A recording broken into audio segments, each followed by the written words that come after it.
Ini di jalan menuju Samahani. Jadi banyak pedagang rambutan. Rambutan lagi kebanjiran di lokasi ini. Sepanjang jalan ada rambutan. Sepanjang jalan ada penjual rambutan.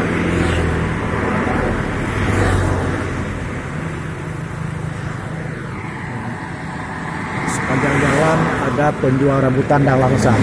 Jadi ini lagi musim durian, lagi musim rambutan. Hanya 10.000 satu ikat tuh 10.000, 2 ikat 15.000. Ini lagi murah-murahnya rambutan di Samahani dan Indrapuri Aceh. Nah, ini kita bisa lihat nih, rambutan lagi murah.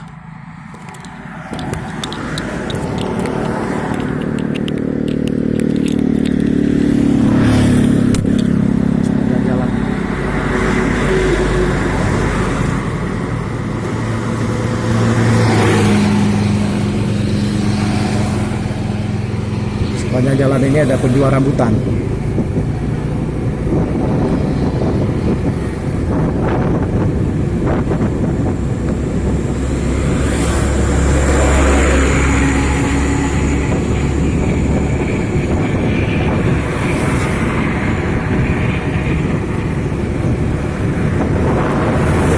Sepanjang jalan ini ada penjual rambutan. Di kiri kanan jalan ada penjual rambutan.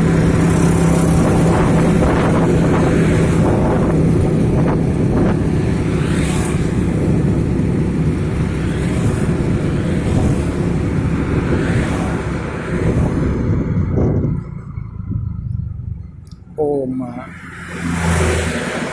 Hei, ini aku pegang video YouTube-nya aja setting. Kami keluk pada siapa?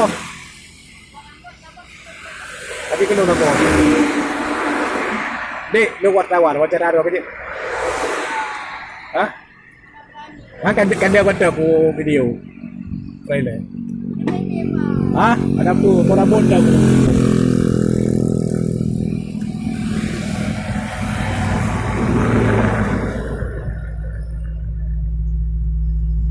Padum jadi ya, Dek. Yang di Pelu. Ini 2 apa? 20 ke 15. Yang bola sat. Gila 20. Gila dah kot. Padum ni orang. Padum buah habis. Ada bila? Rumah lagi ada muka kau kah? Ini penjualnya nih. Nak kayak kuliah? Oh beda. Kan bahasa Melayu. Oh Aceh hero kah? Nak lagu berapa juta tu dek? Pak kuliah Medan. Kau nampak kuliah Medan. Usu, fakultas? Mak. Nak suruh pulung dosen ke profesor je, tapi fakultas teknik orang Aceh. Penan kapur baru 3 je.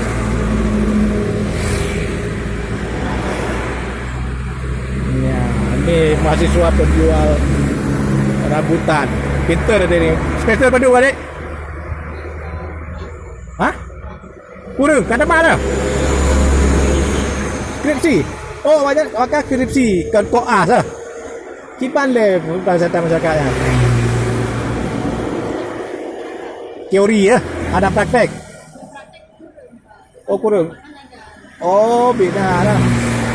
Ni pakai ambil ujian lagu dah. Apkir. Tak baru apkir.